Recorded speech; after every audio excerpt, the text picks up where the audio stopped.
Considero que estou sendo vítima de uma grande injustiça, originada em ataques odiosos e sem limites, que se manifesta, ora de forma velada, mas dura, ora de forma explícita, mas sutil e sorrateira. Não conheço algo parecido no país desde que reconquistamos a democracia e erigimos como guardiã da República a Constituição Cidadã de 1988. Às vezes, não consigo acreditar em tamanha crueldade e volume de informações distorcidas, ilações, suposições e todo tipo de leviandades. Respeito à liberdade de imprensa, sempre vou respeitar, e reconheço o papel desempenhado pelos veículos de comunicação, porque sem a imprensa livre que temos hoje, dificilmente poderíamos caminhar para o constante aperfeiçoamento da nossa democracia, que ainda é tênue. Mas devo dizer que há muitas informações fragmentadas, alguns exageros, informações, às vezes, descontextualizadas em alguns veículos de comunicação. Elas tendem a promover desinformação, confusão ou pré-julgamentos. Esse é o caminho que só leva à injustiça. E a imprensa livre, os profissionais de imprensa, jamais buscaram levar alguém à injustiça. A história comprova. O ex-deputado Ibsen Pinheiro e o ex-governador de Goiás, Henrique Santilo, dentre outros, foram vítimas de acusações vazias e julgamentos precipitados. Ao longo do tempo, comprovou-se que haviam sido injustiçados e que as denúncias eram totalmente improcedentes. A honra desses homens públicos ficou manchada por fatos comprovadamente inverídicos, o que demonstrou a ilegal e moral inversão do ônus da prova. Tiveram que provar que eram inocentes e não o contrário. No Estado de Direito, o ônus da prova real sobre quem acusa ou alega qualquer tipo de fato. A inversão despropositada desse princípio constitucional caracteriza injustiça plena. No nosso Estado impera a lei e vivemos um momento de prosperidade, com o maior crescimento da indústria e de empregos registrados nos últimos anos no Brasil. Todas as instituições funcionam normalmente, prestando relevantes serviços à sociedade. Mais do que o meu patrimônio moral, defendo aqui o orgulho de ser goiano. Pedi espontaneamente para ser investigado, para vir aqui a esta comissão parlamentar de inquérito, em respeito, primeiramente, aos goianos, ao povo do meu Estado, 6 milhões de pessoas de bem, trabalhadoras, que ao longo dos anos ajudou a construir um dos estados mais prósperos dessa federação, um dos estados que ajuda a alavancar as exportações e os empregos. Saltamos em 99 de um volume exportador de 300 milhões para 7 bilhões de reais, e isso tem sido fundamental para garantir a empregabilidade, a melhoria da qualidade de vida dos goianos e dos brasileiros.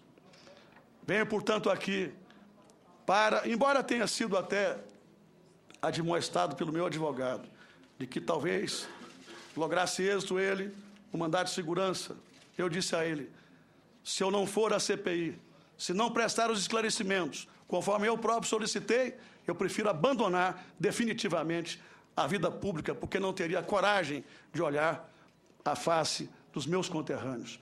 Venho aqui, portanto, para falar de um Estado maravilhoso, de um Estado extraordinário, rico, de uma gente boa, de uma gente trabalhadora. Venho aqui também para fazer esclarecimentos aos brasileiros que sempre confiaram em mim. E, principalmente, venho aqui em respeito ao Congresso Nacional e em respeito à instituição que, para mim, é cara, a Comissão Parlamentar Mista de Inquérito.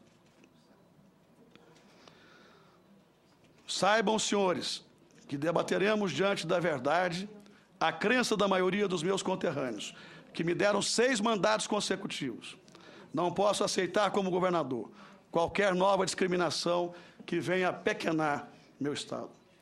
Conforme já afirmei diversas vezes para todos os veículos de imprensa, ao longo desses 100 dias, nunca mantive qualquer relação de proximidade com o senhor Carlos Augusto Almeida Ramos.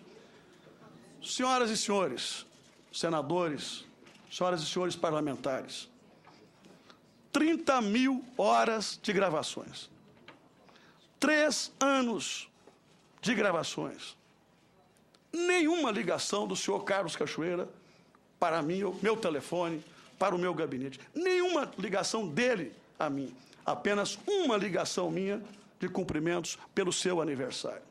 Ora, senhoras e senhores parlamentares, se eu mantivesse com ele qualquer relação mais próxima, era natural que ele tivesse acesso ao meu telefone particular, aos telefones do meu gabinete. Seria natural que ele tivesse ligado para mim em muitas ocasiões.